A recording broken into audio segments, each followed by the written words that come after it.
vertebrado, invertebrado, son temas que se trabajan en tercero, en cuarto, en quinto, en sexto, etcétera, etcétera, ¿no? Por tanto, no hay tanta urgencia en cuanto a, digamos, ese puente de contenido.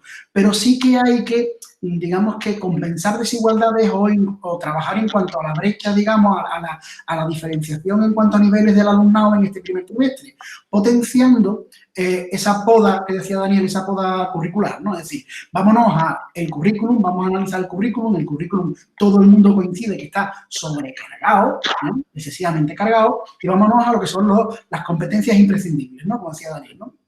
Vámonos a lo que es fundamental. Entonces, darle una estructura a este primer trimestre del curso que viene de manera diferenciada para que se puedan compensar desigualdades, para que se pueda experimentar, digamos, con ese nuevo currículum y para que, digamos, que esto nos haga que el alumno con esa brecha, con esas dificultades, digamos, podamos recuperarlo. Daniel aportaba el tema de las tutorías también. Bueno, pues creo que es el momento oportuno, ¿no? Entonces, habría que, digamos, hacer una especie de instrucciones, algo que le dijese a los centros que nos podemos organizar curricularmente de manera autónoma, pero teniendo en cuenta ciertos principios, ciertas bases curriculares, ¿vale? Que serían, digamos, la base de ese cambio. Otra de las características, digamos, que tiene nuestro sistema educativo es que estamos, digamos, que sobrepasados en cuanto a número de alumnos.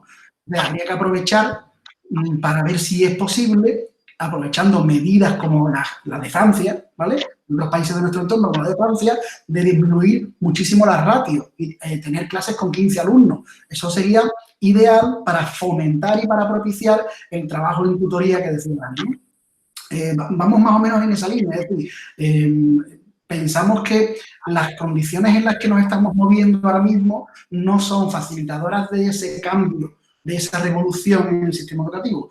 Entonces, evidentemente hay que cambiar las condiciones en las que estamos, ¿no? Y por último, ya me callo y paso la palabra a Dani, el tema de la organización de cada uno de los centros también implica que los centros puedan optar por desarrollar, digamos, su proyecto pedagógico, digamos que no de manera independiente o no siendo un talibán anti-libro de texto, ¿vale? Sino que el libro de texto es un recurso más, pero sí que es verdad que esta cantidad de dinero del cheque libro, ¿vale? Podríamos preguntarle a los centros si realmente los centros quieren que ese dinero se gaste en todo el material de cheque libro para cada uno de los alumnos o disminuir esa cantidad y la parte, digamos, que queda, ¿vale? Dársela a los centros para que se autogestionen. Para que se autogestionen, pues, por ejemplo, en la compra de... O sea, a mí me llama la atención que en las clases de primaria, por ejemplo, no existan balanzas, o no existan brújulas, o no existan telescopios, o no existan microscopios. Es decir, ese tipo de material, ese tipo de recursos son los que facilitan la educación por proyecto y esa educación por proyecto es la que facilita el cambio metodológico, ¿vale? Entonces, bueno, como decía, yo creo que estamos en el momento clave, en el momento para hacerlo, ¿vale? Como decía Juan, vamos a experimentar y vamos a intentar, vamos a ser valientes, ¿no? En esa idea, ¿no? Dani. Te toca. Uy, Dani se ha quedado. Activa el micrófono, Dani. Dani. Ahora, digo que encantado, que no hemos coincidido y nada, pues un gusto. La verdad que cada vez que nos reunimos para hablar de educación, gente que nos apasiona, y pues es aprendizaje, ¿no? Y es muy pasional y muy motivador y muy inspirador también. Mira, yo coincido y reforzando algunas de las cosas que ha comentado Benito, recapitulando un poco, yo entiendo, hablábamos antes que los problemas realmente suelen tener, los problemas complejos tienen muchas aristas, son poliédricos y tienen distintos vértices. Y en este caso, yo veíamos que podía haber, corregirme si no, añadirme tres vértices, por ejemplo. La formación, las medidas extraordinarias o medidas urgentes que se tomarán o se adoptarán durante un periodo concreto para salir de, bueno, un trimestre, no sabemos si este último trimestre o el primero del curso próximo, pero son medidas extraordinarias con un carácter de urgencia y que van a compensar lo que está ocurriendo. Y unas medidas sistémicas que serían aquellas que, bueno, que aprovechando la coyuntura nos ayuden a mejorar el sistema. Dentro de las medidas sistémicas, yo identificaba que había dos. Las medidas puramente educativas, que son lo que decía, por ejemplo, Benito, de la posibilidad, la oportunidad de podar el currículum, de hacerlo más esbelto, de hacerlo mucho más eficaz, más concreto. La posibilidad también de garantizar que las capacidades y competencias que se trabajan sean aquellas imprescindibles o necesarias para salir de esta. Nos vamos a ver en una situación económica y social crítica, una crisis muy potente social y económica, y tenemos que garantizar que la escuela prepara para esas capacidades y competencias que van a ser necesarias. Llámese creatividad, pensamiento crítico, funciones ejecutivas, muchas, y por supuesto las transversales, ¿no? Y las instrumentales, el emprendimiento, etcétera, ¿no? Y por último, otra sistémica que hemos dicho, podar el currículum, garantizar competencias y capacidades imprescindibles para salir de esta situación que vivimos ya y que se nos avecina, y la metodología. Por eso decía que conecta ahora con formación, porque todo esto habrá que formarse en eso. La metodología, ¿por qué? Porque se está viendo que ha sido inoperante, no son los medios o únicamente los medios, es la metodología. El otro día comentaba antes que tenía ayer mismo, ayer ya no sé qué día, esta mañana un claustro y un compañero decía como problema que las familias no tenían impresoras. El problema no es que no tengan impresoras, el problema es que tenemos metodologías o muchos casos que se sostienen demasiado en el papel. Esto no quiere decir que se elimine el libro de texto. Quiere decir que hay que pilotar y hay que garantizar y es la oportunidad para proponer metodologías que se sostengan no en el papel o no únicamente en el papel. Papel también, pero no únicamente. Y dentro de este bloque sistémico también tiene que ver con medidas sociales, de orden social, que aquí conecta con programas de refuerzo, con la brecha tecnológica y con el tema de gratuidad de libros que decía Benito. Vamos a ver hasta qué punto es preferible una gratuidad de libros o garantizar dispositivos tecnológicos. Efectivamente, decía que esto es dentro del bloque sistémico, pero tenía 3 patas. La otra es la formación. Si no se trabaja con la formación, todo esto no sirve, no funciona, porque estamos dando dispositivos, estamos haciendo propuestas que, bueno, que realmente no aterrizan. No aterrizan porque hace falta una formación. Por ejemplo, las tutorías, hablábamos antes, ¿no? Las tutorías dentro del bloque de estas medidas más extraordinarias, que esas tutorías se podían mantener, hace falta garantizar que haya una formación en estas tutorías, ¿no? Entonces, hay muchos modelos de tutoría, de acompañamiento y de vínculos que quizá en el magisterio sí estamos más entrenados, pero en secundaria no siempre ocurre. En secundaria no siempre ocurre, efectivamente, ¿verdad, María del Mar? Y ese sería más o menos quizá no he desarrollado tanto las medidas extraordinarias y urgentes, pero conectarían todo esto y es algo más momentáneo, más puntual, de un periodo, un trimestre, donde podríamos también hacer poda curricular, un currículum un poquito más flexible, garantizar una tutoría de acompañamiento muy potente y creo que quizá ahí deberíamos estar estudiando, ¿no? En esa triangulación de vértices, formación, sistema educativo, parte social y parte puramente educativa.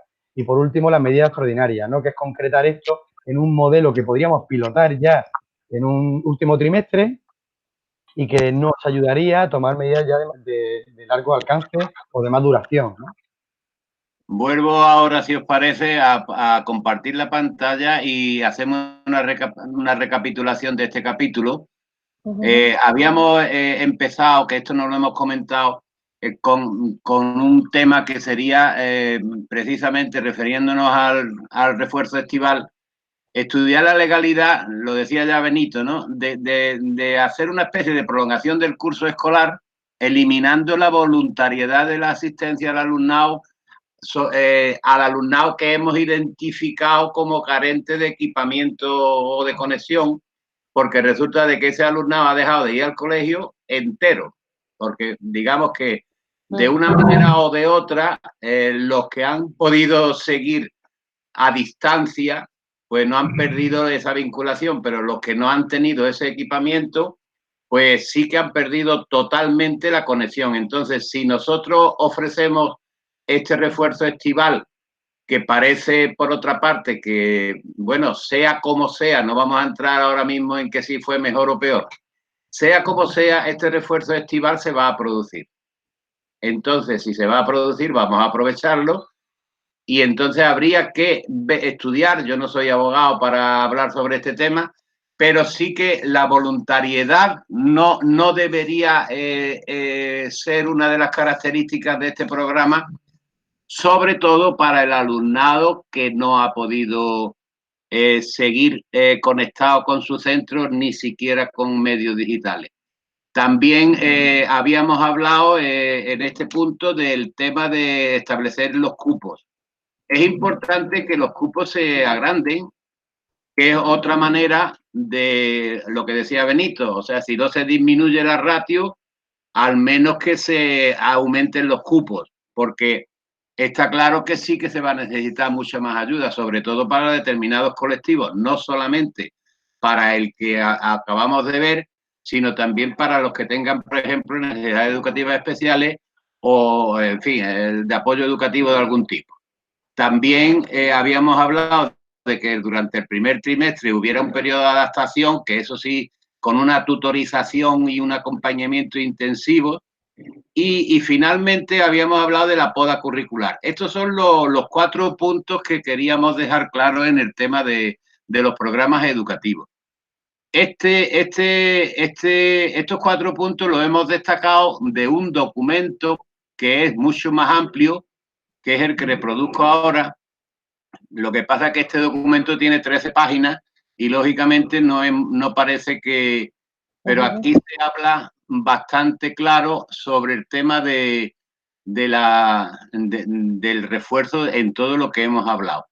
Y, por ejemplo, no hemos dicho, pero sí podríamos verlo así un poco por encima, porque este documento también se os va a remitir, que hay unos requisitos, pero sobre todo también habría que tener en cuenta las opiniones que expresaron las direcciones de los centros. No lo encuentro ahora. Las direcciones de los centros cuando se hizo el programa este de refuerzo digital, de refuerzo estival por parte de los directores, que creo que está aquí, ¿no? El tema de las direcciones escolares, aparte de que hubo directores que se enteraron por los periódicos y cosas por el estilo, pues hay también unos temas que hay que aclarar. Por ejemplo, si va a haber transporte gratuito de una zona a otra, si la normativa en vigor, los responsables de los centros van a hacer las direcciones aunque estén llevando el programa a gente que no pertenezcan al claustro. En fin, hay aquí toda una serie de cuestiones que se plantean en este documento, pero como se va a mandar, no parece procedente que lo veamos ahora. Si os parece, por ver un poco también esto en plan un poquito más general, en el segundo punto se hablaba de la brecha digital, que tiene bastante conexión con el primero. Yo ya le comentaba ayer, por ejemplo, a María del Mar Sánchez que el destino que se le va a dar a 5.600 tabletas parece en un principio que se va a prestar y que luego van a volver a los centros, pero nadie ha dicho si se van a quedar en los centros o no se van a quedar en los centros para utilizarlos, por ejemplo, durante el primer trimestre del curso. Parece obvio, pero no se ha dicho. Y bueno, había una anécdota en la noticia que decía que el presupuesto era de más de 1 millón de euros y a mí se me ocurrió buscar el modelo Huawei T7 y en MediaMarkt vale 157 euros con IVA y envío incluido y eso da 879.000 euros. Alguno puede pensar que alguien se ha embolsado 120.000 euros. No vendría mal, por ejemplo, que lo aclararan, ¿no? Porque ni siquiera con un seguro que supongo que también se habrá sacado y que eso será lo que llegue al 1 millón de euros, pero nadie lo ha dicho. El programa de equipamiento digital se está viendo que es necesario. Porque si los centros no pueden tener equipos utilizables por el alumnado, pero propiedad del centro. Alguien decía que qué pasaba con los ultraportátiles que todavía existían en los centros. Bueno, pues como usted, esos ultraportátiles, la mayoría de ellos estarían ya prácticamente obsoletos. Y una idea que apuntaba Juan era que si se van a empezar la configuración de los CEIPSO, se añadieran los CEPER, porque hay otra cosa que está clara, hay muchos padres que no tienen una formación digital para ayudarle a sus hijos en lo más, sobre todo a los pequeños, en lo más simple, como es, por ejemplo, yo qué sé, conectarse a una videoconferencia, por ejemplo, ¿no? Entonces, que los centros también de adultos plantearan unos cursos, digamos, rápidos, breves, pero muy concretos y sobre todo muy prácticos para que se pueda seguir esta educación a distancia. Que después había el tema de los libros de texto, que ya lo hemos tratado. Lo que pasa es que, bueno, yo quiero recordar de mis tiempos en la dirección de un colegio que había una posibilidad que era elegir el material curricular elaborado por el centro y entonces se recibía el dinero. Lo que pasa es que no sé si eso sigue en vigor y si eso es exactamente a lo que se referían Benito y Dani. ¿Qué tenéis que decir sobre este tema? Sí. Hola. Sí, Manolo, eso sigue en vigor. Lo que pasa es que las trabas burocráticas son tan grandes porque yo puedo elaborar un material, pero a eso hay que darle una aprobación, eso, en fin, no es tan sencillo. Y además el dinero que dan a los centros por el material elaborado por los docentes o por el propio centro no es la misma cantidad que la que se recibe cuando se compran libros de texto. Entonces, digamos que hay digamos, muchos problemas, ¿no? A la hora de poder optar por esa vía, ¿no? No sé si Perdona un momento, Benito. Ahí podría tomar nota María del Mar que si un centro opta por esa opción, al menos le tendrían que dar el mismo dinero que le darían si optara por la opción del libro de texto, ¿no?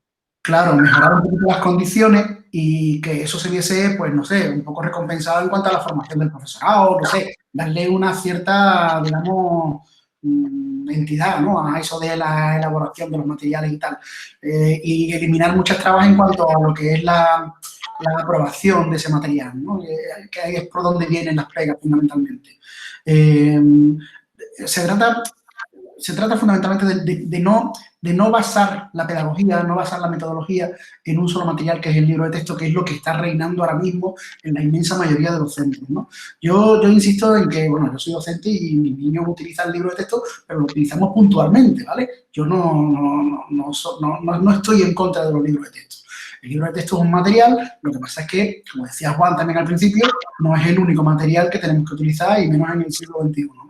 Entonces, esa metodología debe cambiar y esa facilidad al profesorado en cuanto a la elaboración de materiales. De hecho, la misma Junta de Andalucía está potenciando, el propio Averroes lo está potenciando de nuevo. Y lo que es el Excel Learning, no sé si lo habéis visto alguna vez, está potenciándolo también. Es decir, la creación de materiales por parte del docente, ¿no? Hay experiencias ya de hace ya incluso bastantes años de, por ejemplo, cómo está funcionando adultos, ¿no? Y, bueno, educación de adultos funciona con unos materiales elaborados por un equipo docente, ¿no? Un equipo de docentes que se dedicó a ello, ¿no? Es decir, y son experiencias muy válidas. Entonces, nadie conoce mejor a los niños que los docentes que están todos los días con ellos, ¿no? Y cuáles son sus necesidades en cuanto a material, ¿no? Entonces, la respuesta que damos desde los centros, los docentes, yo creo que es mucho más apropiada y que no como se suele decir, una receta para todos los niños de la misma edad, ¿no? Es decir, un libro de texto para tercero de primaria es un libro de texto para tercero de primaria en el Chicle en Jerez o en el Colegio Valdelagrana del Puerto de Santa María y no atiende a la misma población. Por tanto, bueno, eso hay que tenerlo en cuenta, ¿no?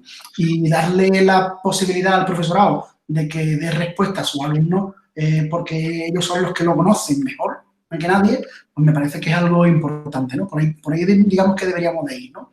Y bueno, yo sigo, a mí me tocó también de lleno vivir el tema de la escuela PIB 2.0, ¿eh? Y yo creo que ahora echamos en falta esos ordenadores que se dieron a todos los alumnos de quinto y sexto y proseguir con el plan Escuela TIC 2.0, ¿vale? Con lo cual no tendríamos brecha digital ni desaparición de materiales de muchos de esos alumnos, ¿no? Sí que es verdad que ha habido dotación de ultraportátiles en estos últimos años a los centros. Empezaron con los centros de una línea y fueron dotándolos de, digamos que de un remanente ahí que había de ultraportátiles, y entonces existen ultraportátiles, los portátiles verdes existen en muchos centros. Lo que pasa es que, como dice Manolo, muchos están desfasados, muchos están inoperativos, y entonces hay que también dotar a los centros de un personal, un equipo TIC, digamos, no un coordinador TIC, sino un equipo TIC que ponga al día esos ordenadores, que haga el mantenimiento de esos ordenadores, que eso es tiempo, eso son horas, eso son muchas sesiones. Eso es mucho tiempo dedicado a ese tipo de material. Y, evidentemente, la capacitación del profesorado, la formación del profesorado, tiene que ir en esa línea también. Yo voy a decir algo que no es muy políticamente correcto, pero yo soy partidario de que la formación del docente, aun a riesgo de recibir palos por todos lados, la formación del docente no puede ser voluntaria. Es decir, evidentemente. Nosotros somos... Ahí vamos, perdona, Benito, ahí vamos a pasar entonces al último punto que precisamente lo comparto en pantalla. Siguiente. Que precisamente habla de la formación del profesorado, ¿no? Aquí estamos hablando precisamente de que esto no debería de ser voluntario, sino que, bueno, habíamos planteado primero acordar de esto quizá Mar Hormigo pueda tener una visión más conjunta, pero con el Consejo de Universidades creo yo que se debería implantar dentro del currículum del grado de maestro, que la competencia digital docente a nivel B2, por ejemplo, me estoy refiriendo en este nivel a lo que está establecido en el marco común de competencia digital docente, ¿no? Que también se puede adjuntar, bueno, pero es público, ¿no? Que se estableció ya en 2017 y acordar con las facultades que esto sea en la formación inicial. Luego, por otra parte, habría que plantear... Manolo, una ideita nada más.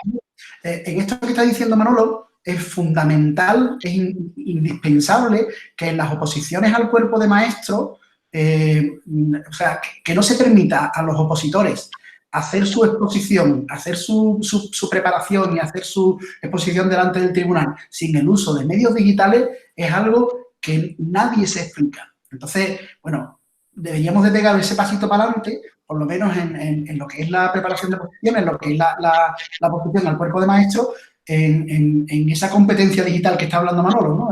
Eso yo creo que es fundamental, ¿no? Es en el cuerpo de maestros y en todos los cuerpos, quiero decir. No tiene que ser. Con alumnos del siglo XXI no se le permita trabajar con medios digitales, ¿no? Cuando va a hacer una exposición delante de un tribunal. Y ya está, me callo que estaba Manolo, que te interrumpió. Pero perdona, es que eso no se permite en magisterio, o sea, en la oposición no se le permite usar ninguna base digital. No. La oposición de magisterio se divide en dos exámenes. Uno escrito, que es a partir de un temario. Prácticos, y un segundo examen. Los que superan ese primer examen tienen que hacer un segundo examen, que es una exposición oral delante de un tribunal con una duración máxima de 1 hora. Y durante esa hora no se le permite utilizar ningún medio digital al opositor. Es decir, pizarra verde toda la vida con una tiza como mucho. Como lo hice yo.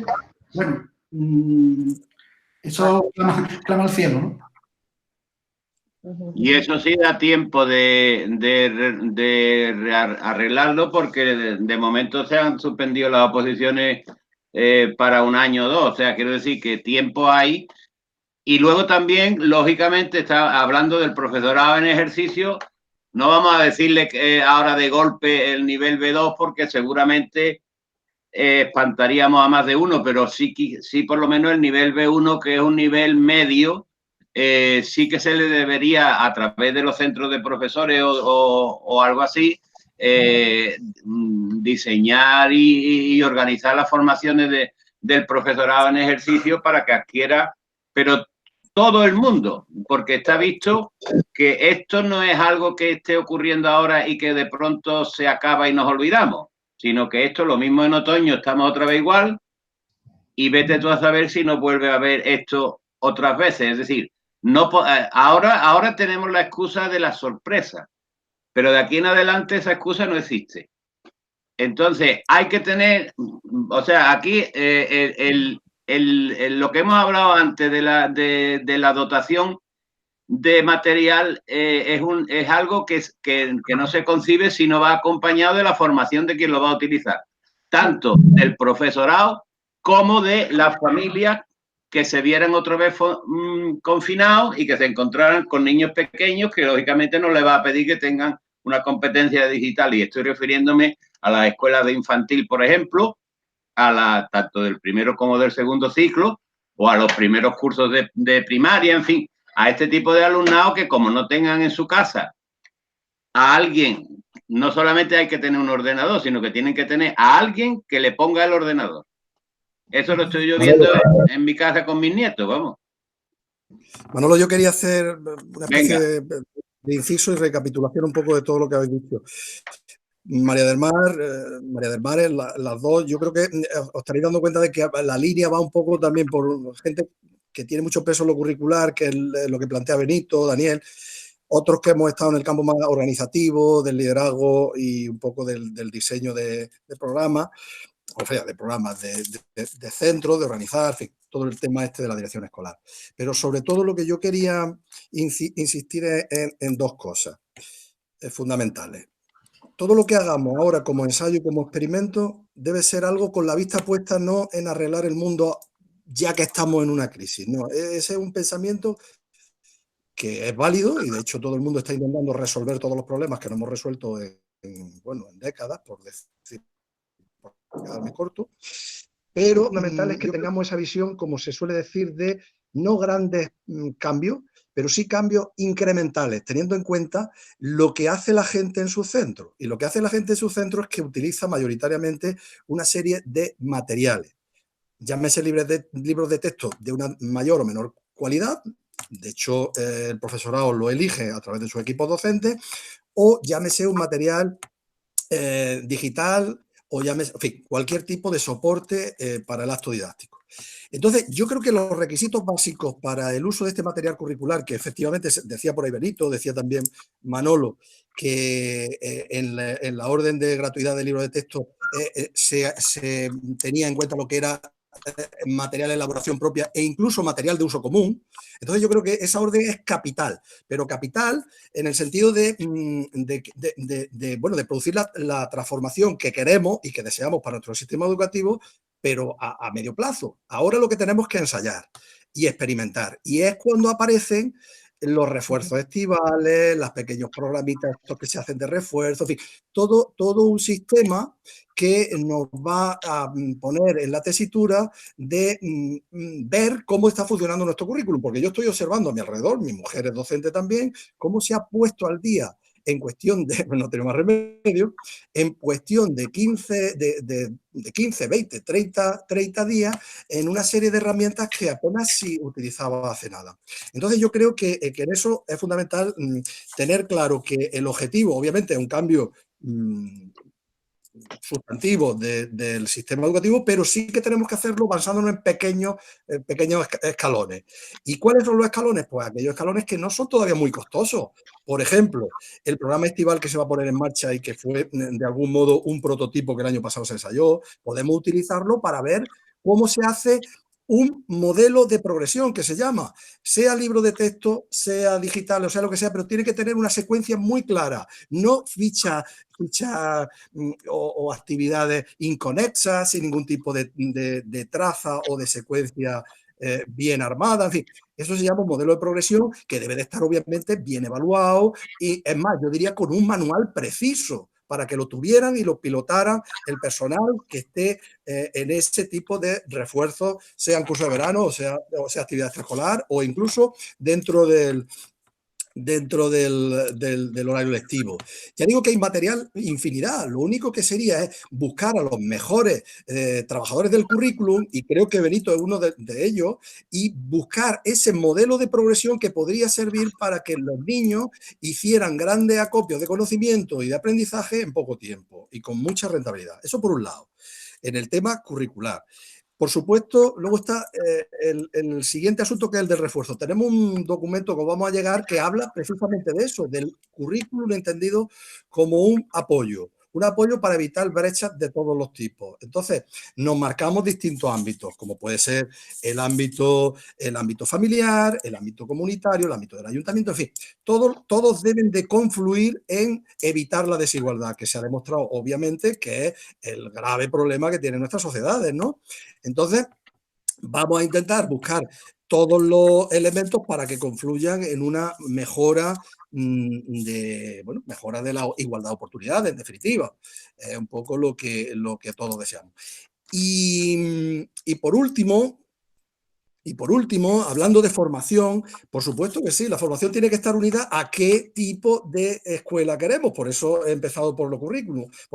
Obviamente, el componente digital tiene que ser importantísimo. Y de hecho, por la parte que me toca, en el CES Marbella Comín se está trabajando, me consta, ya en un itinerario digital para el año que viene. Pero es que yo propongo seguir ensayando este año en lo que queda de curso, porque queda curso y tenemos muchas cosas que hacer, seguir ensayando esos modelos. De hecho, mañana vamos a lanzar un taller de escritura creativa que no va a envidiar nada a un taller presencial. De hecho, la mayoría de los talleres de escritura son online. Quiero decir que tampoco hay que...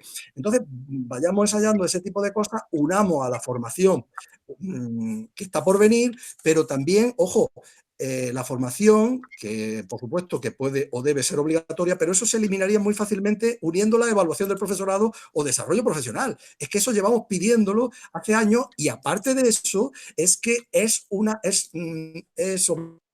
obligatorio, es la norma del, en fin, la LONCE, la LOE en su momento, la LONCE que reestructuró la LOE, lo marcaba ya, que la evaluación del profesorado puede ser voluntaria, quiero decir, pero se da. Es que no se ha hecho nada en ese campo. E incluso la carrera docente, me has quitado de la boca, María del Mar. La carrera docente, efectivamente. Desarrollo profesional, carrera docente, cero hecho en eso. ¿Por qué? Busquemos las razones. A mí me da la impresión, y volvemos otra vez a una cuestión, me da la impresión, ojo, puedo estar confundido, pero bueno, cada vez con los años se va uno dando cuenta de que aquí hay gente que no le interesa el asunto de la evaluación para nada. Se ha denostado absolutamente porque, bueno, en definitiva, no sé, había mucha gente que no estaba por la labor porque posiblemente sacara sus dificultades. Una evaluación debe ser para sacar eso, dificultades, pero no para estigmatizar a nadie en modo alguno. Entonces, el sistema tiene que ser evaluado, las políticas públicas tienen que ser evaluadas, los cargos medios tienen que ser evaluados, las direcciones, los CES. Entonces, evaluemos el impacto de todo eso. Tenemos datos a mansalva. La agencia educativa de la Agencia Andaluza de Evaluación Educativa, la GAEB en su momento lo hizo, pero bueno, ahora es que no se está haciendo... Ahí ya te voy a contestar con la GAEB. Ahí te voy a contestar con la GAEB. Sí, yo quiero que conteste, no que conteste, sino que hay un tema, perdona un momentito, Juan, que estoy viendo. Mar Hormigo, no sé si estaba presente cuando estuvimos hablando al principio de nuestra conversación. Estuvimos hablando de un par de temas que son muy pragmáticos, pero que no dejan de afectar bastante, que era uno, el problema del reparto del material escolar al alumnado, que está provocando ampollas en muchas direcciones escolares en los centros, sobre todo por la legalidad, porque hay gente que opina que ni siquiera la Consejería de Educación de la Junta de Andalucía puede autorizar la apertura de centros. Entonces, eso está provocando un lío que alguien debería aclararlo. Los centros están cerrados, pero se puede ir allí a recoger material, cómo se reparte, porque claro, si se pone a los maestros a hacer los lotes y a repartírselos a los padres en los colegios, eso es una feria. Eso está claro. Pero habría que decir cómo, porque lo que sí es verdad es que las direcciones de los centros están sufriendo unas presiones por parte de la familia importantes. Sí. Y luego hay otro punto que tampoco lo hemos hablado porque tampoco tenemos esa seguridad. Manuel, antes de que entres, ¿te importa que diga una cosa de venga. No sé si va a cambiar de tema de formación o sí, una cosilla nada más. Venga. Yo efectivamente coincido con lo que dice Juan, el tema de los programas. Creo que los programas de refuerzo pueden ser el prototipo que hagan de excusa para hacer cambios. Y efectivamente, estos cambios, porque las situaciones críticas o las crisis son oportunidades para hacer cambios, pueden ser, como bien decía Juan, grandes cambios, pueden ser pequeños cambios, pero cambios estratégicos, importantes, significativos, o por lo menos pueden ser una oportunidad para no cometer los errores del pasado. Yo me conformo con esto, fíjate, ¿eh?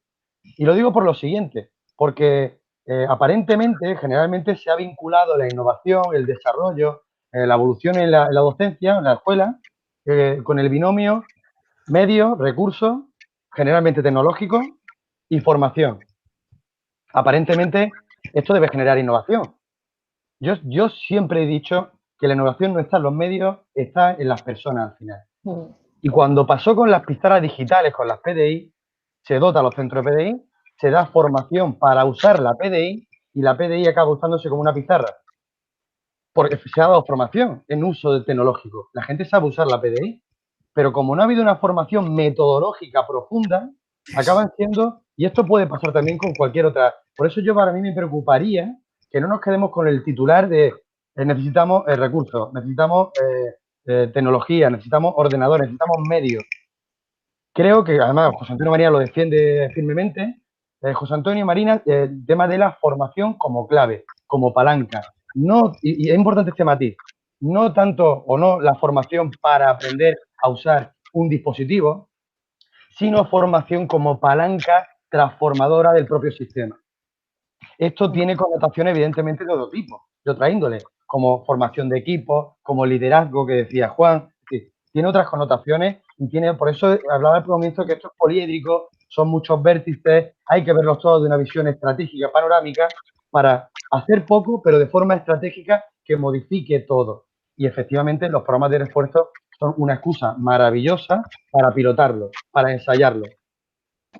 Yo añadiría ahora también, estoy, digamos, con la vista puesta en Mar Hormigo, porque me gustaría escuchar qué opina ella de todo esto. Pero hay algo que yo querría añadir, y es que no olvidemos, cuando estamos hablando de una poda curricular, todo esto, pero es que no olvidemos que hay una LOMLOE en el Congreso que después pasará al Senado y que luego habrá un Real Decreto en el que se establece la enseñanza a nivel básico en toda España. Entonces, esto también tiene que ir a Madrid, ¿eh? Esto no puede quedarse en Andalucía, porque Andalucía va a recibir un 65% de su currículo lo va a recibir directamente del Estado. Entonces, esto que estamos hablando no es solo de ámbito andaluz, sino también es de ámbito nacional. Y hay otro tema de ámbito nacional que también me ha generado dudas. Lo que pasa es que, como decía antes, y repito ahora, yo no soy abogado, pero es que la Constitución, cuando habla en el artículo 27 que las enseñanzas básicas son obligatorias y gratuitas, podemos decir que la enseñanza se va a mantener online, como dice el decreto de alarma, pero el que no esté online le hemos privado de ese derecho, ¿eh?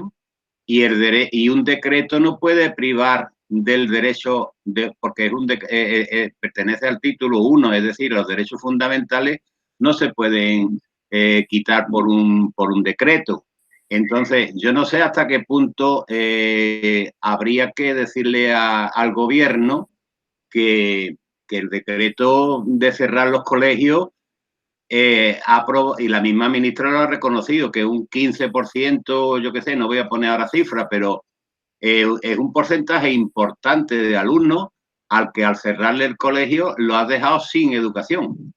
Así de simple.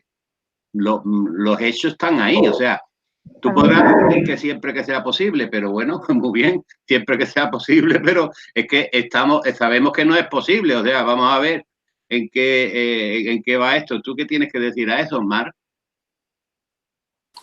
Bueno, pues más o menos yo es que me siento tan identificada con todo lo que habéis dicho porque es lo que pienso y es lo que verdaderamente Ciudadanos y Mar lo sabe, va por esa línea. Yo, es más, yo es que creo que este periodo que tenemos de este mes y medio o 2 meses que hemos tenido de confinamiento, creo que nos ha servido a todos para reflexionar y cambiar nuestro estilo de vida, nuestro estilo de pensar y verdaderamente el sistema educativo tenía que dar un cambio. Y tenía que dar un cambio, pero yo creo que de 180 grados, porque estábamos viviendo un sistema educativo obsoleto para lo que hoy en día y los niños de hoy en día están acostumbrados a trabajar. De hecho, yo no sé vosotros si la habéis hecho alguna evaluación, pero creo que los niños que sí han tenido esa formación online están más involucrados que si estuviesen en clase, perdón. Y porque a mí el miedo que me daba era que esos niños no reaccionaran o no se involucraran en las clases, y yo creo que está viendo, hombre, por supuesto, habrá que hacer una evaluación de toda esta formación, de cómo ha sido este mes y medio, y como bien habéis dicho, esto es un proyecto piloto o impuesto por la situación, no porque nosotros hayamos querido. Y verdaderamente tenemos que renovarnos. Y lo que habéis dicho del tema de los libros de texto es que los libros de texto están obsoletos. Es que ya los niños leen en las tablets. Es que si en vez de dar libros de texto se dan tablets con los libros metidos dentro de las tablets, ya tenéis todo el material y los niños pueden ir a casa, y también evitamos otro de los problemas que tenemos, que es el tema de las mochilas con toda la cantidad de libros que llevan para arriba y para abajo. Hombre, Benito, perdona un momento que te interrumpa. Sí. Benito precisamente fue uno de los autores de la mochila digital que se metió en los ultraportátiles. Es decir, que se mataron 2 pájaros del mismo tiro. O sea, quiero decir, no se aumentó el coste, pero se metió. Entonces, no parece que 250 euros, por ejemplo, que es la cantidad que se destina ahora a los cursos a primero de eso, por ejemplo, sea una cantidad no da para mucho, porque una simple tablet, como decía antes, ya cuesta 150 euros, ¿no? Entonces, no quedaría ahí un margen, digamos, pequeño, pero también es verdad que... Sí, habla, Benito. Sí. A ver, hace 11 años ya, en Andalucía hicimos la mochila digital y cometimos errores. Uno de los errores fue pensar que dotar de máquinas a los alumnos y a los colegios, a las familias, iba a propiciar el cambio metodológico. Como ha dicho Daniel antes, eso no es así. Esa mochila digital iba acompañada de una formación, iba acompañada de otras muchas, 4 patas del banco, ¿vale? Pero yo creo que no toda la inversión de tiempo y la inversión de dinero que se produjo en aquel momento no dio los resultados que esperábamos. Yo creo Benito, ¿tú no crees que no era el momento de hacer ese cambio y que ahora sí es el momento porque la gente está concienciada? Hombre, ahora está la gente mucho más concienciada, ¿vale? Pero el momento era entonces y yo creo que hubo mucha gente que se enganchó con los ordenadores y tal, y bueno, no fue tanto éxito como esperábamos, pero sí que hubo, digamos, un cierto movimiento, ¿no? Sí que hubo una cierta repercusión, digamos. Sobre todo de los docentes que por aquel momento estaban en redes sociales, estaban, digamos, que un poquito como punta de lanza, ¿no? Se ha ido diluyendo, porque en aquel momento fundamentalmente nos falló una cosa, que fue la conectividad. La conectividad fue lo que falló en los centros. Entonces, con que falle una sola pata del banco, ya se cae todo. Yo creo que más que dotar de máquinas, hay que dotar de metodología, de pedagogía.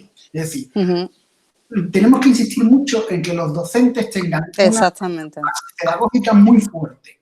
¿Para qué necesito yo una tablet? Porque si lo que voy a hacer es cambiar el papel por una pantalla, no tiene sentido, ¿vale? Meter un libro de texto en una tablet, vale, está bien, pero no es la panacea. O sea, no es la única respuesta. Entonces, tenemos que meter esos libros de texto o esas aplicaciones, mejor dicho, esas aplicaciones informáticas en las tablets o en los ordenadores o en los ultraportátiles, ¿vale? Pero tampoco consiste en dar 25 ordenadores a una clase. Consiste en que esa clase, en que ese aula tenga 4, 5, 6, 7 ordenadores, pero también tenga, con lo que decía al principio, tenga un microscopio, tenga material de investigación, tenga una buena conectividad. O sea, yo creo que la respuesta no es apostar, no es poner todos los huevos en una misma cesta, sino que tenemos que ver cuáles son las necesidades, ¿no? Y sobre todo la necesidad fundamental es que los docentes sean unos buenos docentes. Tengan una base metodológica muy buena, que sepan qué actividades tienen que hacerse al iniciar una unidad didáctica, que sepan qué proceso tienen que seguir hasta llegar, un ejemplo muy tonto, ¿vale? A mí me gusta poner ejemplos porque creo que así nos actualizamos, ¿no? Todos los niños del mundo mundial, de España, de Andalucía, todos los niños trabajan el tema 7 de matemática, es el sistema de medidas, ¿vale? La longitud. Bueno, pues a mí me gustaría que me explicaran cuál fue la última vez que un niño de tercero o cuarto de primaria midió en hectómetros. Eso es un contenido que se trabaja en tercero y en cuarto de primaria. O sea que tenemos que pensar qué es lo que estamos enseñando y este currículum debe de ser, digamos que adecuado a las necesidades reales del día a día, ¿no? Esto tiene mucho que ver con la poda que decíamos antes, la poda del currículum. Es decir, tenemos que ver cuáles son los contenidos, las competencias, mejor con los contenidos, las competencias imprescindibles y modificar sustancialmente el currículum, ¿vale? A mí me gustaría que me explicaran muchas de las personas que van por la calle quién eran los celtas, quiénes eran los celtas. La gente te dice que era una marca de tabaco. Y bueno, sin embargo, eso es un contenido de primaria, ¿vale? Entonces, hay que modificar muchísimo, hay que modificar sustancialmente el currículum, pero sobre todo hay que trabajar en la formación del profesorado para que tenga una buena base metodológica. Y esa base metodológica es la que te va a llevar a la necesidad del uso de esas tabletas con esas aplicaciones. Exactamente. Vamos a ver.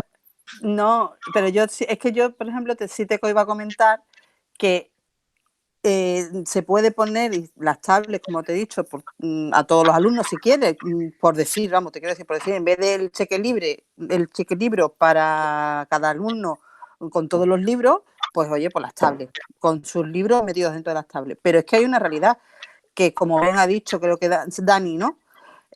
Como bien ha dicho Daniel, si el profesor no se transforma, no sirve de nada una tablet y no sirve de nada las nuevas tecnologías.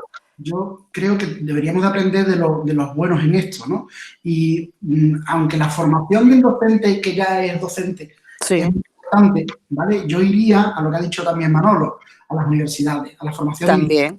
La formación inicial debe ser muy exigente. Y la formación inicial, yo ponía el ejemplo antes, no sé si lo has oído, yo ponía el ejemplo antes de que para hacer unas oposiciones al cuerpo de maestro, un aspirante no puede utilizar medios técnicos. Es decir, ¿cómo vamos a decirle a los docentes que tienen que utilizar las tecnologías si cuando se están preparando la oposición, durante una hora que tienen que exponer un tema delante del tribunal, no pueden utilizar ningún recurso digital? O sea, eso no tiene sentido. Entonces, hay que modificar todo, es decir, lo que te decía de todas las patas del banco, ¿no? Es decir, no podemos modificar esta porque el banco se nos va a caer. No podemos modificar esta y esta porque se nos va a caer. Tenemos que trabajar en todas las dimensiones, ¿no? Lo que decía antes Daniel, hay que trabajar en todas las dimensiones. Yo propongo el uso de los ordenadores. De hecho, yo trabajo en primaria y mis niños, lo primero que hacemos es aprender destreza. Y aprender destreza significa trabajar con procesadores de texto, trabajar con presentaciones de diapositivas, porque después vamos a hacer el futuro. Entonces, por ejemplo, mis alumnos, y perdona que hable de lo mío, ¿vale? Mis alumnos, lo que conoce. ¿no? Mis alumnos no han sufrido bruscamente este cambio. ¿Por qué? Porque siguen trabajando en digital. Sin embargo, alumnos de otros cursos y de otros centros y muchos alumnos no han utilizado nunca un procesador de texto, sobre todo en primaria. ¿Vale? Con lo cual, imaginarse los problemas que están teniendo tanto las familias para poder trabajar, para poder entregar mínimamente los materiales o las tareas. Y por eso nos hace ir a lo que decía Daniel, a la necesidad de tener una impresora en casa. Tenemos que mandarle fichita para que los niños tengan. Es decir, la pescadilla que se muerde la cola. Totalmente de acuerdo. Y también me gustaría hacer un inciso en algo que habéis dicho, que es que, por supuesto, los docentes se tienen que transformar, bueno, conocer la utilización de las tablets y para qué, pero también el tutor, yo le he nombrado así, y a lo mejor no es, pero tutor de familia. Tiene que haber una persona que sepa cómo utilizar ese dispositivo para que al niño lo tenga tutorizado en no en lo que haga el contenido, pero sí en las funcionalidades de ese dispositivo. Y yo creo que sí es muy interesante porque también así las familias se involucrarían en la formación de los niños. Sí, Manolo lo ha estado comentando antes. Por eso. Disculpa que Manolo ha estado comentando. No, sí. Que para las familias también es importante. Claro. Que se puede plantear, también en la escuela TIC 2.0 también se planteó, hace 10 años, se planteó una formación para la familia, pero no se llegó a ella. Claro.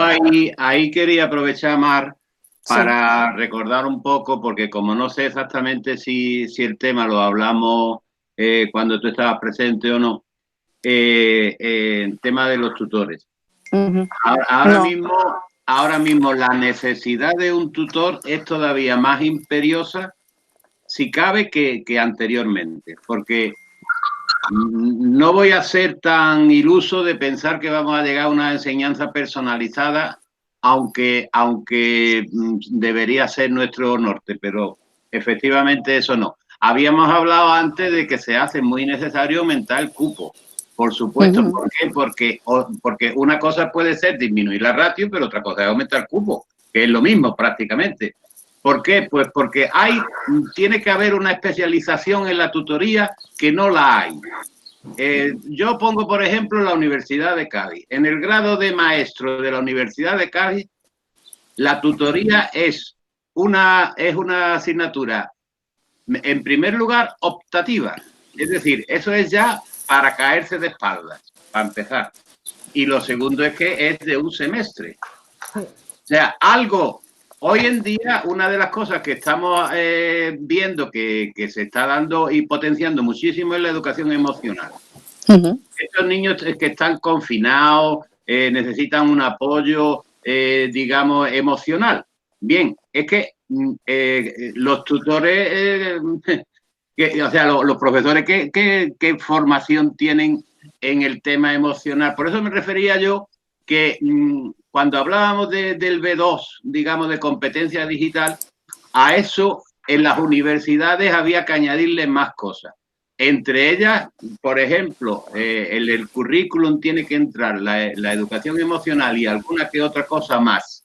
Y quitar contenidos de los que decía Benito, porque yo, por ejemplo, no he hecho una raíz cuadrada desde que estudiaba bachiller. Y a mí me da exactamente igual, por ejemplo, saber los pronombres o no saberlos, digamos. Eso puede, sin quererle quitar la importancia que tenga, pero eso a lo mejor hay que estudiarlo en la universidad, porque a la gente o las declinaciones verbales a lo mejor le da igual conocer si era un pretérito perfecto o no. O sea, quiero decir, la poda tiene que ser, desde luego, bestial, por decirlo de alguna manera. Las universidades tienen que adaptar la formación del profesorado, pero muchísimo, muchísimo. Y a mí me da mucho miedo el tema de la autonomía universitaria. Porque es que la autonomía universitaria está muy bien. Yo no voy a discutir que las universidades tengan autonomía. Pero aquí hay una cosa muy clara. Y el empleador no puede exigir. Porque si yo te quiero contratar a ti, yo soy el que pone las condiciones.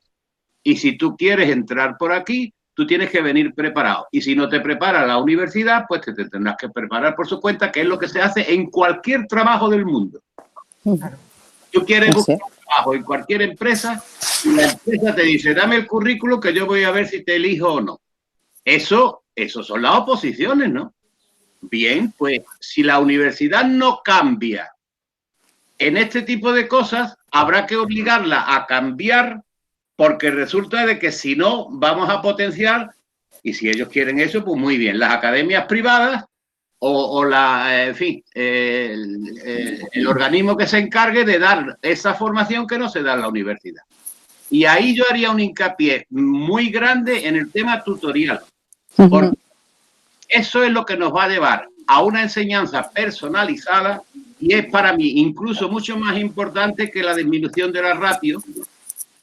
Pero claro, si nos ponemos a ver cuánto tiempo, no solamente ya en la formación, que esa es una parte, pero es que hay otra parte. El horario de trabajo de un profesor, ¿cuánto tiempo contempla para tutoría? Porque en secundaria tienen 3 horas, creo que es, pero en primaria no tienen ni eso. Y incluso hay y bueno, y en infantil ya ni te cuento. O sea, en infantil tienen 25 horas de clase, excepto la hora de que va de religión. Y sí. Manuel, respecto a eso, a la tutoría, perdón, no sé si para apostillarte una cosa. Efectivamente, pero sobre todo el tema de la tutoría hay que abordarlo con sosiego, con tranquilidad, porque es importante no caer en que la tutoría es ese momento, ¿no? El concepto de tutoría es cambiar el modelo completo de la función docente. Es decir, eres tutor y luego especialista.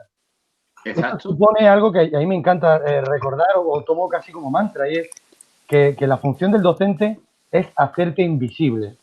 Es decir, poner la fortaleza en el acompañamiento, en acompañar. Ya tenemos clarísimo que no somos transmisores de contenido, sino somos acompañantes hacia el descubrimiento, el saber, despertar la curiosidad, el pensamiento crítico, la creatividad, etcétera, ¿no? Eso es la función del tutor. En ese acompañamiento a alumnos y a familias. Y conecta efectivamente de nuevo con el tema de la formación. Hay modelos ya que funcionan, que están funcionando. Llevan años funcionando en Alemania, por ejemplo, y están funcionando en algunos centros que lo aplican. Hablabais de las tutorías afectivas, un modelo que funciona. Tutorías afectivas que son aquellas donde el alumno no sabe que tiene un tutor afectivo que desconoce, que puede coincidir con algún profesor antiguo y que realmente él no sabe ni qué es tutor. Simplemente lo que hace es dar y recibir afecto, aumentar su autoestima, que al fin y al cabo la autoestima es ser importante para alguien y ser importante para algo, y simplemente es ese tutor afectivo que el niño, que solo lo tienen ciertos alumnos porque están en situación de riesgo, porque efectivamente generalmente el tutor afectivo son los tutores de uno o dos máximo. Hay modelos de mentoría de hermanos mayores, hay modelos de tutorías verticales, hay muchos modelos que están funcionando, que llevan años funcionando en otros sistemas educativos, que funcionan en los centros que conocemos, que los aplican, pero que no se extienden, no entendemos muy bien porque les falta un poco de apoyo, porque son sencillos. Y cuando intentamos aplicarlo de la asesoría de formación, se produce lo que llamamos la mancha de aceite, porque son cosas muy sencillas, muy sostenibles, con mucha eficacia, con muchos resultados. Y a eso la gente se engancha. La gente no se engancha a propuestas complejas, aparatosas, que tienen carga, pero cosas sencillitas que te ayudan, que benefician, rápidamente se extienden, ¿no? Pero sí hace falta apoyar esa formación para cambiar el modelo, ¿no? Ser tutor y luego especialista. Y hay otro tema más que me gustaría... Perdona, Juan, un momento, que voy a decir una cosa que me gustaría que luego la apostillaras tú. Me refiero concretamente a la reunión que tuvimos en el Colegio Sueco en Fuengirola. Ahí voy. Pues aquí queda la palabra. Estuvimos en Fuengirola, no recuerdo ahora mismo la fecha, hace ya algunos meses. Estuvo allí una persona bastante, Inger Engquist, que es una profesora emérita de la Facultad de Lund en Suecia, y también estuvo una profesora de Finlandia y demás. Y una de las cosas que ellos se maravillaban era del tema de la burocracia, ¿no? Ellos prácticamente desconocen la burocracia. Y sin embargo, aquí en España Pues imaginaros, por ejemplo, que un repartidor tiene que, o yo que sé, un albañil tiene que ir apuntando lo que ha hecho cada día. Entonces, ¿qué hace? ¿Lo hace o apunta lo que ha hecho? O sea, vamos a ver. Entonces, ellos no entendían eso de tener que estar escribiendo continuamente y justificando cada cosa que hace, no solamente lo tienes que justificar antes, después tienes que justificarlo después. Voy a poner un simple ejemplo al hilo de las conversaciones que estamos teniendo. Hablaba con María del Mar ayer de lo del cheque libro. El cheque libro, por ejemplo, es algo que lo genera Seneca y entonces resulta que el director del centro tiene que entrar en Seneca y generar el cheque libro, imprimirlo y dárselo personalmente al padre. Bien. Sin embargo, cualquier persona para cobrar algo en la consejería no tiene más que entrar a la empresa y le paga directamente la consejería.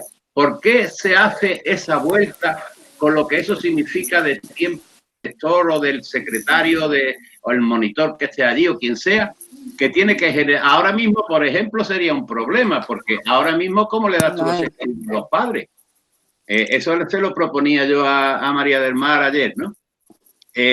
Cuando, oiga, ponga usted en la página web de la consejería o en donde sea un sistema que la librería entre, le pone los datos que le ha dicho el alumno, que es fulanito de tal, del curso tal, del centro tal, y usted se baja, genera el cheque, cuando le dé el lote de libros o de lo que sea, pues le firma el recibo y entonces no le carga a usted. Bueno, pues eso, traducido, esto es un ejemplo, pero es que eso lo hacemos los profesores continuamente y parece que es más importante tener una programación bonita que meterte en una clase. Y yo no estoy abogando con que no se haga, pero vamos, creo que me entendéis. O sea, una cosa es que tú planifiques el curso y otra cosa es que tú estés continuamente apuntando por si viene alguien a preguntarme qué es lo que estoy haciendo. Oiga, si usted quiere saber lo que estoy haciendo, se mete usted en mi clase y lo mira. Que era lo que decía la finlandesa esta, ¿no? De hecho, Manuel, una cosilla solo, la tutoría efectiva que he hecho referencia no tiene ningún papel. O sea, una de las características que tiene es que no se hacen papel y que las intervenciones son fuera de lo estructurado, en 5 minutos, en un pasillo, pero sin papel. Es una de las características que tiene, por ejemplo. Sí. Yo quería comentar, efectivamente, la burocracia es un problema de difícil solución que hace ya años que se prometió hacer una especie en cada norma educativa que planteaba la Junta, hacer una especie de evaluación del impacto. Eso se dijo, sobre todo de las chicas, yo alucino, ¿no? Esto se ha ido complicando de una manera atroz y yo lo que le llamo es ahora una nueva burocracia tecnológica. O sea, ahora se está produciendo casi lo mismo, pero en vez de eliminar problemas, pues a veces los duplicamos de nuevo, ¿no? Pues con la tecnología. Yo creo absolutamente, y creo que la gente bien formada ahora tiene que tener una relación muy especial con la tecnología, pero también con los datos, con los números, con la trazabilidad. No hay que temer a una huella digital por ahí, porque parece que los países que están utilizando mejor eso han sido los que han vencido también un poco esta situación tan rara, los que se han manejado bien con la tecnología, sobre todo con los datos, con la trazabilidad de los datos y por dónde iban las personas. En este caso, hablábamos del cheque libro, bueno, eso se puede hacer de cantidad de formas interesantísimas para firmar digitalmente, en fin, eso se puede, y creo que últimamente, lo mismo yo digo una cosa, digo la otra, últimamente la consejería está apostando muy fuerte por esa cuestión. Eso se observa en el día a día. O sea, veo que los papeles cada vez son menos. Nosotros las actas que hacemos cuando vamos a los centros las podemos hacer firmadas digitalmente. El otro día a mí me pusieron dentro de un acta en un equipo docente que estuve en un centro, simplemente dejándole el DNI. Quiero decir que se están dando pasos y ese es el camino. En cuanto a la tutoría, obviamente aquí lo primero que hay que tener son buenos docentes, que dominen bien sus materias. Sus materias las tienen que dominar bien, pero dominar sus materias es tener amor por lo que hace mejor conocimiento y bueno, impregnar o inculcar a su alumnado ese conocimiento. Y ahí es donde aparece la labor tutorial, el mentorazo, la diferencia, la autoridad.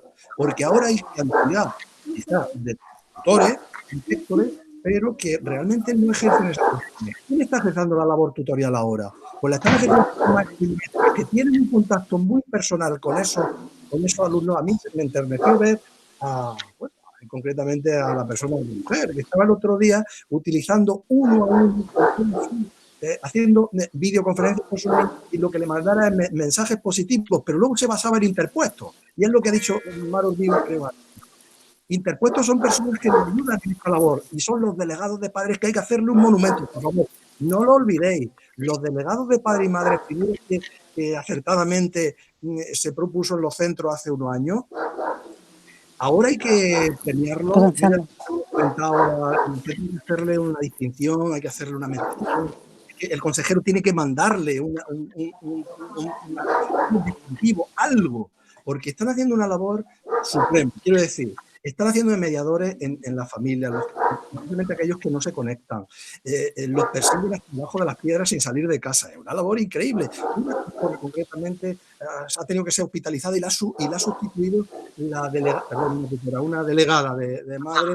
La ha sustituido la siguiente. Quiero decir, esa labor interpuesta de familia es importantísima, no lo olvidarla. Por eso esto es una labor comunitaria, es lo de la tribu. Entonces, burocracia... Perdonad, hay alguien que tiene ahí ruido. Creo que alguien tiene por ahí un ruido de fondo, ¿no? Hay un perrito por ahí, ¿no? Hay un perro por ahí. Cerrar los micrófonos, eso, y dejar abierto todo lo que esté hablando, eso. Bueno, la cosa, y concluyo, es la siguiente. La verdad es que la conversación me está pareciendo muy amena y yo creo que, bueno, va avanzando y se nos va la tarde, pero la intención que tenemos aquí, o la intención que yo tengo es que, bueno, busquemos ese tipo de resortes, le demos un poquito más de forma, elaboremos pequeños documentos simples, lo decía Daniel, amparémonos en la gente que ha hecho cosas muy interesantes, como puede ser, no sé, insisto, en el tema de programa, de currículum, de tutor, en fin, eso Benito sabe del tema mucho y podría, y eliminemos de una vez por todas trabas, burocracia y cuestiones de ese tipo. Y luego otra cosa, ojo, sé que las voces van a empezar a salir para decir, bueno, ¿y cómo vamos a dejar nuestros datos por ahí, por la red y ese tipo de cosas? Vamos a ver, estamos continuamente, esta conversación, si no veo mal, se está grabando. Lo que tenemos que tener es valentía y coraje para decir lo que pensamos o lo que creemos, sin que nos intimide ningún poder de ningún tipo. Si es que ese es el grave problema que tenemos, no hay otro. Entonces, por favor, vayamos para adelante con todo esto y hagámoslo. Yo suelo decir que yo tengo el mismo discurso en público que en privado.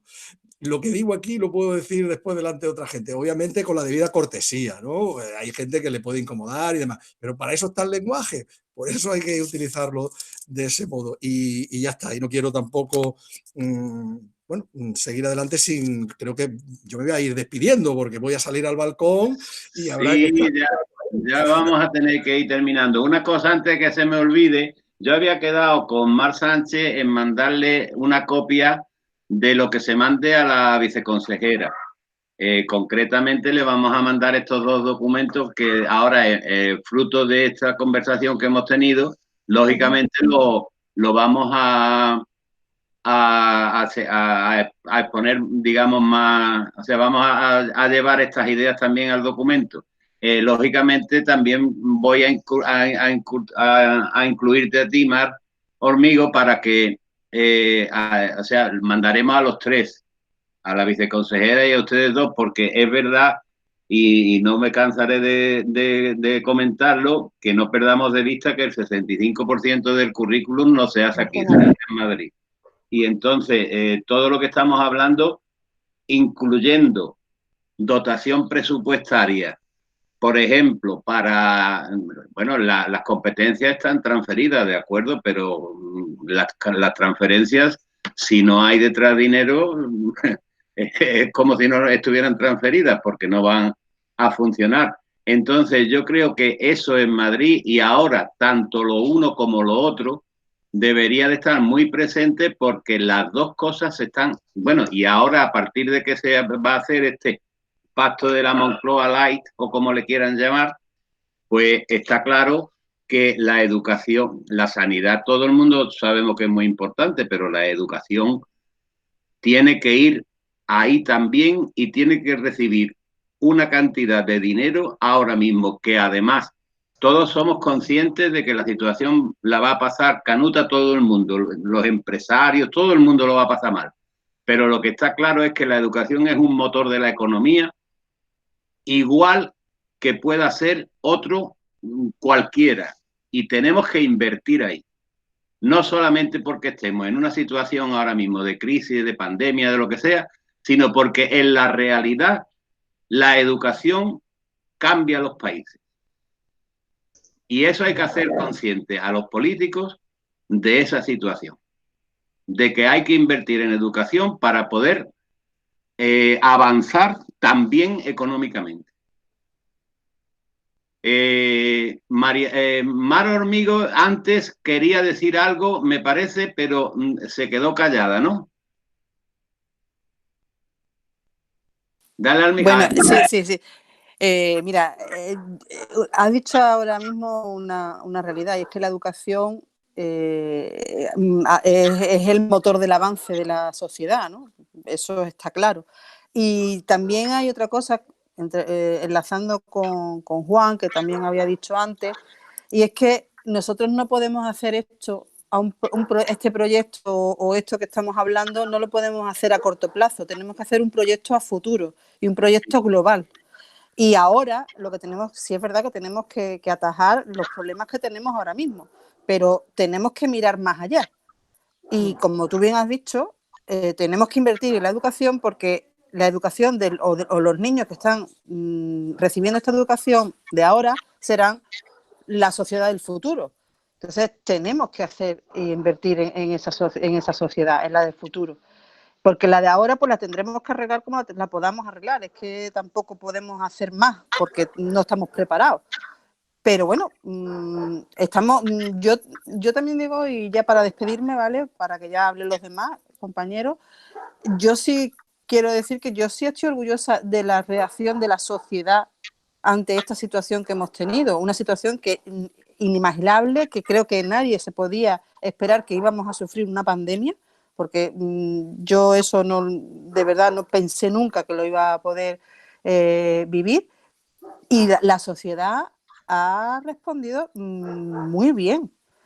Entonces, yo pienso que tenemos que solucionar todos estos problemas, que verdaderamente esta es la línea en la educación, en el sector de la educación. Es cierto, como tú dices, que el 65% de todo lo que aquí se va a llevar a cabo en educación viene de nacional, porque viene, aunque estén transferidas están transferidas educativamente las necesidades, pero bueno, es lo que yo digo, yo voy a luchar, y también Ciudadanos, como bien sabéis, lucha porque haya un pacto nacional de educación, que creo que es lo más importante que puede hacer este país ahora mismo.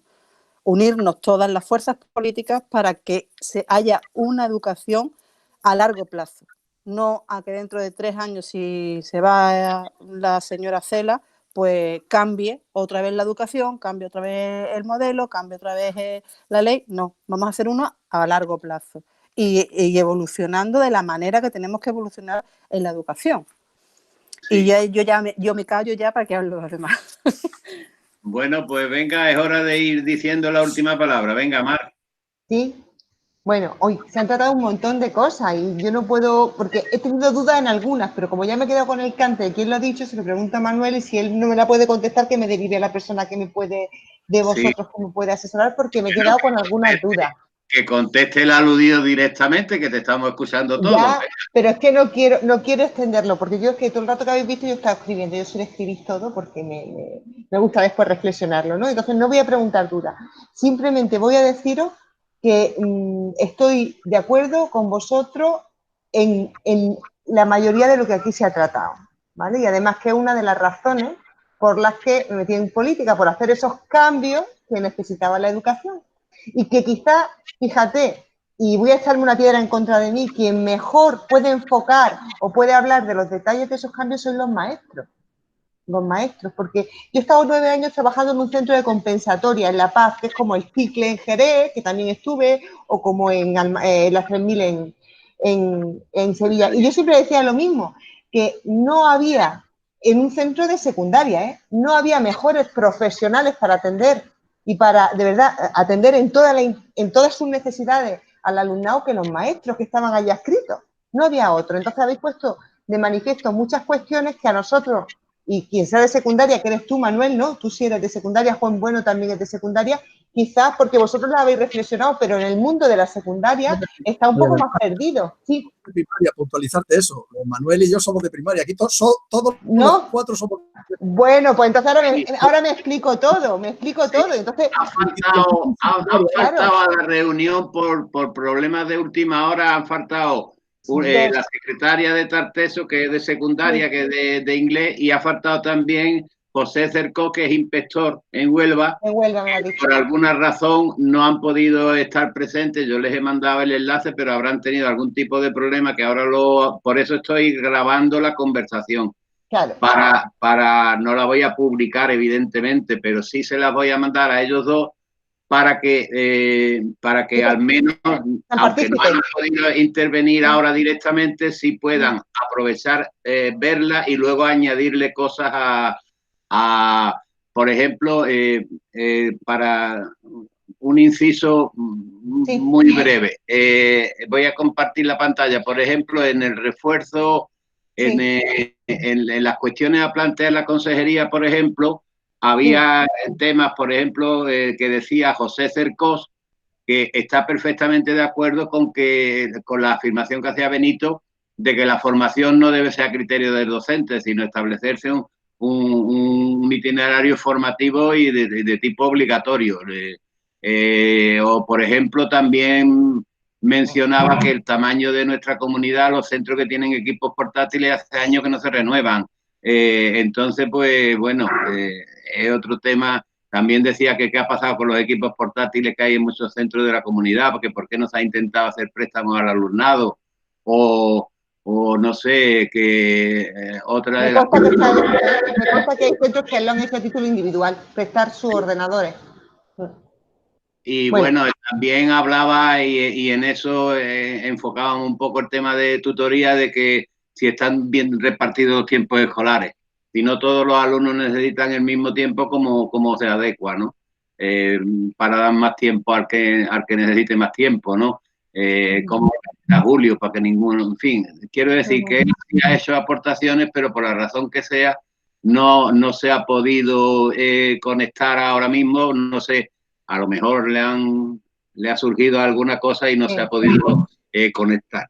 Pero efectivamente yo he tratado de que hubiera asesores de centro de profesores, un inspector, profesores de primaria, maestros, en fin, para que esta primera toma de contacto nuestra, que espero que no sea la última, sino solo la primera, pues hubiera, digamos, un surtidito, ¿no? Como los polvorones, ¿no? Que haya de todo, porque de todo se aprende, ¿no? Claro que sí. Bien, ayer me presentaste varias dudas y yo ya la he resuelto, he intentado resolverlas. El tema que has dicho de los ordenadores, de la cantidad económica, que no cuadra lo que vale a nivel privado un Huawei con el tema de comprar 5.000 y pico y que el resultado sea más de 1 millón de euros, me dicen que en próximos días saldrá el anuncio de que es que hay 2.500 unidades más a disposición. Han hecho la primera para el planteamiento de la FP y el bachillerato y posteriormente, y después se rendirá cuenta de todo eso, evidentemente. Es que eso yo creo que es importante, efectivamente. No, es que mira, parece una tontería, pero es que en esta situación lo que menos necesitamos es que un partido político, el que sea, se ponga ahora a criticar a dónde ha echado el dinero si te lo has llevado tú a tu casa, te has comprado un piso, por decirlo de alguna manera. Eso es lo último que nos hace falta. Totalmente. Y la transparencia en eso yo creo que es fundamental. Fundamental. Hasta ahora han pensado que como ha sido una situación tan anómala y tan imprevista, hasta ahora donde llegan las instrucciones para el reparto de la tablet es que las tablets después, si se reanudan las clases ahora, lo cual es muy poco probable, o si se acaba el curso, las tablets volverán a los centros. A partir de ahí no se sabe. Es decir, si el año que viene se vuelve a dar la situación y hay niños con más necesidades en otro centro y con menos donde están las tablets, ya arbitrarán para que todos lleguen. Pero por ahora, la decisión es que las tablets se quedan en los centros una vez que ya no sean necesarias para el alumnado, ¿vale? Se quedan en los centros hasta que pues, no le ha dado tiempo a más a pensar qué es lo que pasará el año que viene. ¿vale? Simplemente que ahora serán los centros los que tutelarán ese material una vez que no sea necesario por parte del alumnado. Otra cuestión que me preguntaste por el tema de los libros de texto. Están en contacto con la Asociación Nacional de Material que se llama ANAEL, ANACEL, ¿cómo es la...? Sí, algo así, sí. ANAEL o algo así se llama, sí. Vale, yo es que los nombres no... No, Están en contacto con ellos y efectivamente para hacer la extracción, como dicen, de SNK de los libros y están formulando, dicen que la semana que viene los centros tendrán noticias, ¿vale? Pero que todas las medidas que están llevando a cabo, porque saben que se dificulta con la suspensión de las clases, las están llevando de la mano también con la asociación y que hablarán con los directores en cuanto al material, la semana que viene pues van a tener noticias. Hasta ahí me han dicho. Ya más no le he podido sacar. Ha salido ahora otro tema que ha planteado Benito con respecto a esto, que sería el material curricular, y yo me atrevería, creo que en nombre de todos, a decirte que la consejería debería dotar económicamente con la misma cantidad que se dota a un lote de libros de texto a la elaboración de material curricular por parte de un centro. Vale, para eso no cuadra mucho que un centro pueda gastar un dinero si elige un libro de texto y sin embargo no gastarlo si elige hacer su propio material curricular. Yo comprendo que ahí entran otros factores como puede ser derecho de autor, lo que tú quieras, pero no parece lógico que si yo elijo el libro de texto, sí me dan 250 euros, por ejemplo, en primero de eso, y sin embargo, si elijo yo fabricarlo, resulta que no me dan 250 euros. Es que eso parece, no sé, no parece lógico. Eso es lo que hemos sufrido todos. Yo estaba en este centro, los niños que tenían unas necesidades muy concretas. Fíjate dónde se daba la circunstancia. Yo casi les enseñaba en algunas clases a leer y escribir con libros de ciencia. Yo soy profe de ciencia. Yo en tercero de eso estaba enseñando a leer y escribir con libros de ciencia. Porque si no sabía leer y escribir, después sí, yo sacaba el único microscopio que había en el centro, lo limpiaba en mi casa, me lo llevaba, pero al final utilizaba y no podía comprar recursos porque no estaba dentro del libro, no estaba dentro de los... O sea, ahí eso hay que solucionarlo. Sé que en estos presupuestos 2020, que por desgracia van a saltar por los aires, sí, había 50 millones para digitalización y creación de materiales. Iremos intentando, ¿no, Mar? Que dentro de lo posible se sigan manteniendo partidas para eso, porque es que es fundamental. Sí, y yo añadiría también eliminar el tope del 10% de material inventariable que se le exige a los centros. Pues sí, pues eso sí lo vamos a poner ahora mismo. Que además porque eso se lo sufrió con materiales muy adaptados para estos niños que les hacíamos y que queríamos fotocopiar y no había. Bien, y ahora, para no extenderme más,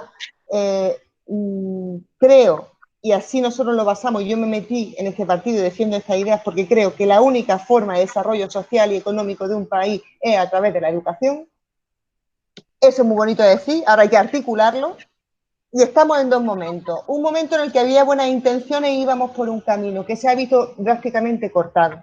Y a partir de ahí veo que se están haciendo las cosas de urgencia y límite y que en esto hay peligro de que se queden otras cosas que se tenían pensadas hacer en el tintero. Con lo cual estaremos pendientes, ¿no, Mar?, para ir recordando estas cuestiones y que por lo menos haya una priorización y no se quede todo en el tintero.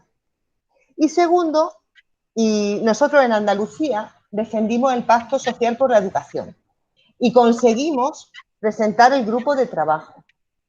Y el grupo de trabajo iba a echar a andar ahora mismo.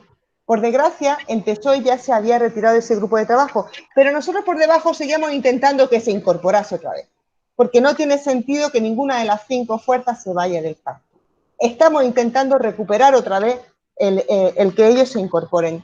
Pero sí es verdad que el grupo de trabajo no va a entrar al tuntún en todo, va a trabajar cuestiones que podamos hacer desde la comunidad andaluza, porque tiene sus límites competenciales. Y dentro de esa va a haber un guión de trabajo que vamos a consensuar con todos los grupos políticos. Evidentemente, no vamos a estar de acuerdo en todo, entonces vamos a buscar acuerdos de mínimo.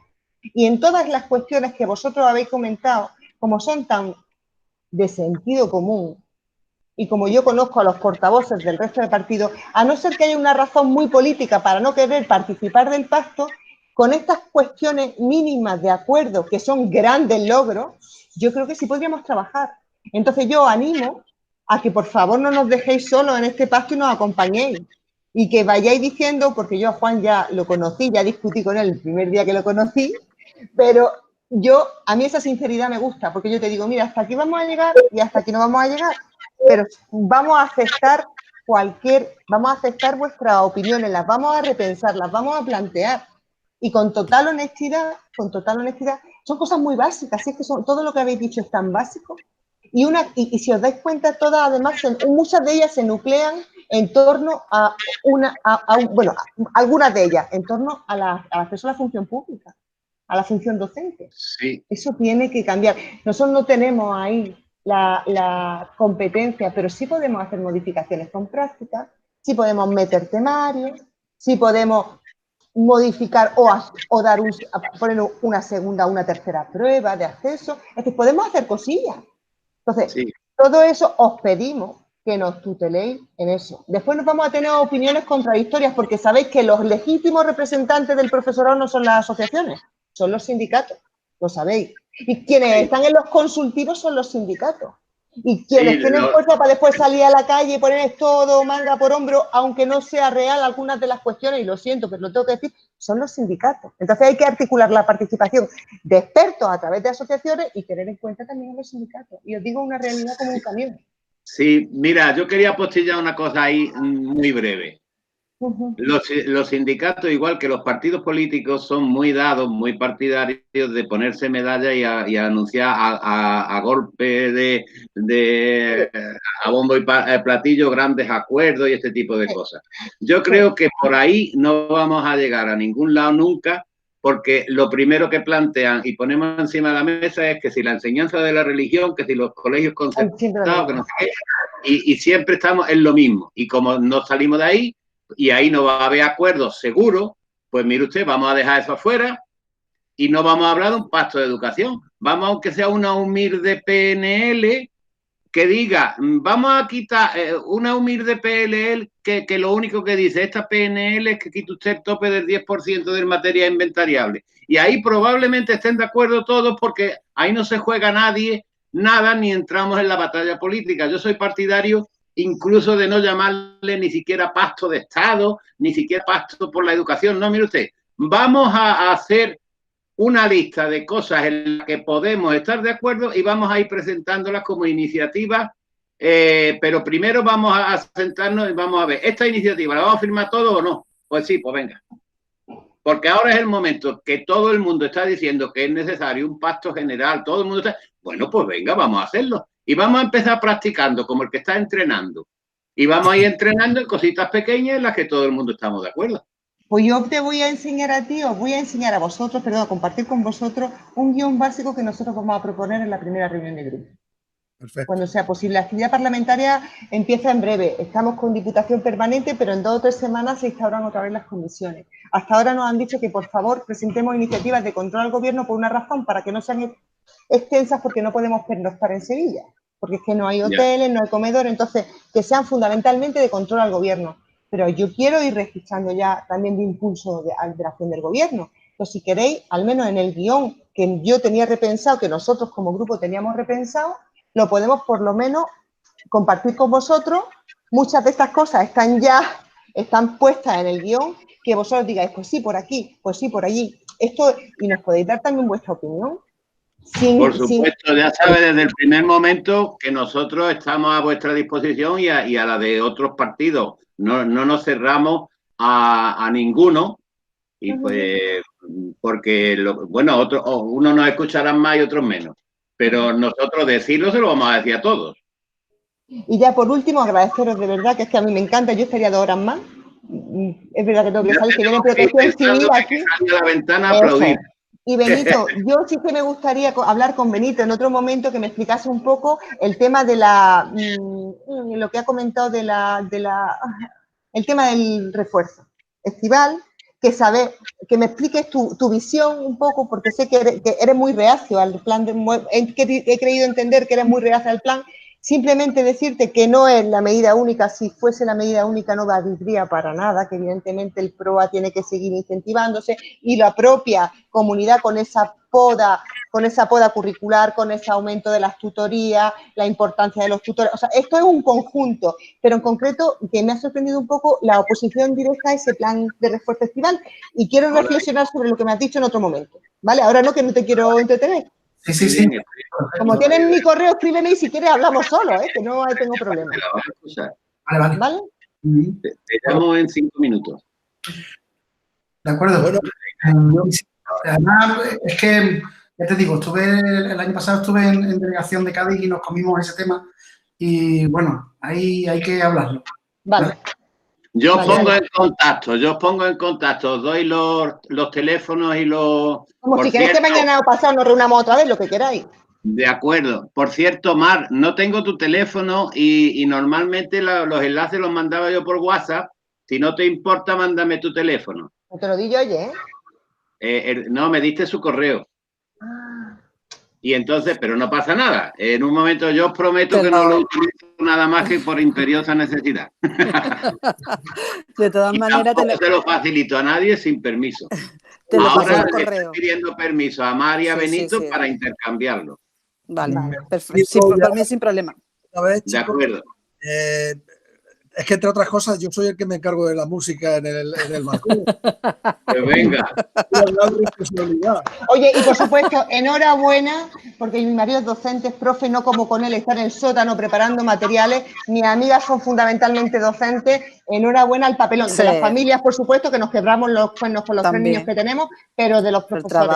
El trabajo sí. Enhorabuena. Bueno, pues esta reunión prometo convocarla dentro del tiempo que salgan otras nuevas cosas y sobre todo para hacer un seguimiento de lo que hemos hablado. Exactamente. ¿De acuerdo? Por supuesto. Bueno, pues muchas gracias. Cuidaros, salud. Hasta luego. Venga, adiós. Gracias, nos vemos. Adiós. Hasta luego. Hasta luego.